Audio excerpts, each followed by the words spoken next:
Gertrude Mueller-Nelson, in a book, did a book about family ritual and community celebrations. She wrote about an afternoon that she was caught up in a sewing project. And the wastebasket near her sewing machine was full of scraps that had been cut away from her current project. The basket of discards, though, was a fascination to her daughter, Anika, who at the time was just about 4 years old.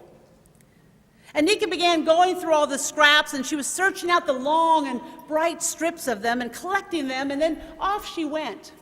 And Gertrude tells a little bit later, when she thought she better go check on Anika because she was being awfully quiet, she went out and she found her out in the garden.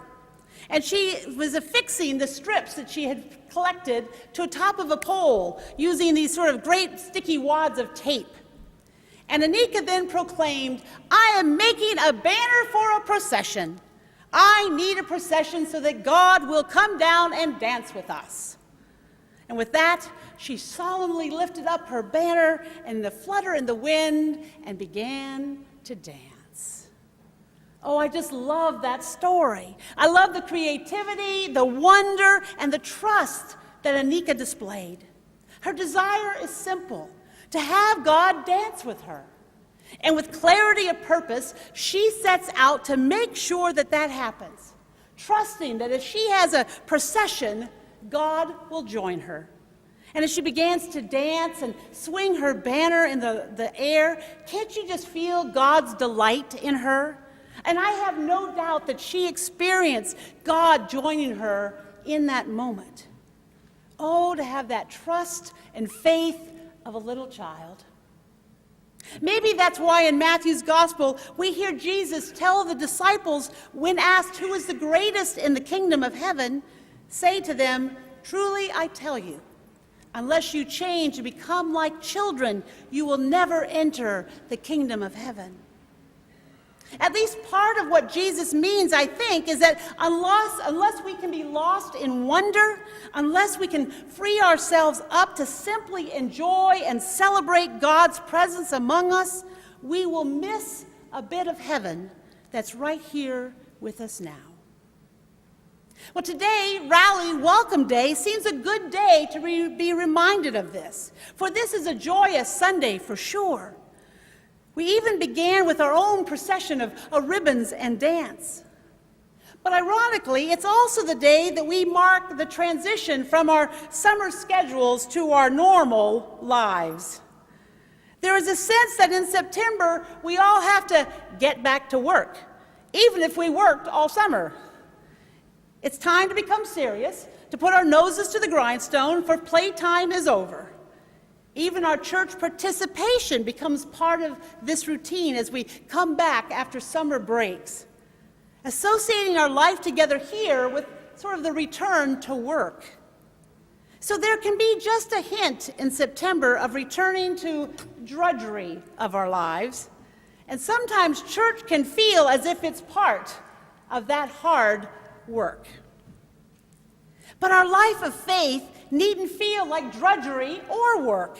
In fact, rooted in the love and the joy of God's grace, our life of faith invites us to live in the space of wonder and discovery every day. We're invited to live lives of praise and thanksgiving in order to ground our experiences in gratitude and joy. I wonder if that is why that the lectionary reading for this morning suggested these two psalms that we shared today in our call to worship and in our responsive reading, to remind us that as we enter this new season associated with work, that our lives are meant to be centered in God's dance. For when they are, even work becomes a movement of meaning and a pathway of God's redeeming spirit. Now, these psalms are part of the last 5 psalms that conclude this ancient hymn book of the church. They all sing of God's work in creation and history and in our personal and communal lives that eventually leave us to do nothing but praise, along with everything that breathes, which is the Psalter's closing invitation. Now, when we look around at the world that we live in, this call to live lives in sort of praise 24/7 seems ludicrous, or maybe at least slightly naive. I mean, with the ongoing violence across the Middle East and in the Ukraine, with the Ebola crisis across Western Africa, with the increasing political polarization within our own national processes, with changes in climate and devastation from storms and drought, to questions of making ends meet in our own homes, to caring for aging parents, to job insecurity and questions for young adults of whether they'll have jobs when they finish college. Praise can seem Pollyannish at best. But the Psalms, and especially those that we read today, are not meant to pull us into some sort of retreat from the world. They're not a call to bury our heads in the sand like ostriches, pretending that we aren't struggling with a zillion questions or challenges, fears or worries. No, the psalmists know that the world is not benign and that there are both expectations and costs to living faithfully with God. There will be tasks to fulfill and enemies to avoid. But immersing ourselves in praise of the God of creation is a call to hope, is a call to encouragement. It is a call actually to motivation. For as we sing our praises, as we join in God's dance, we are reminded of God's ever-expanding love, of God's strength and commitment, of God's power and possibility. So living in a world of praise helps us to join with God in gathering the outcast, in healing the brokenhearted, and lifting up the downtrodden. Yes, healing the world is serious work, for sure.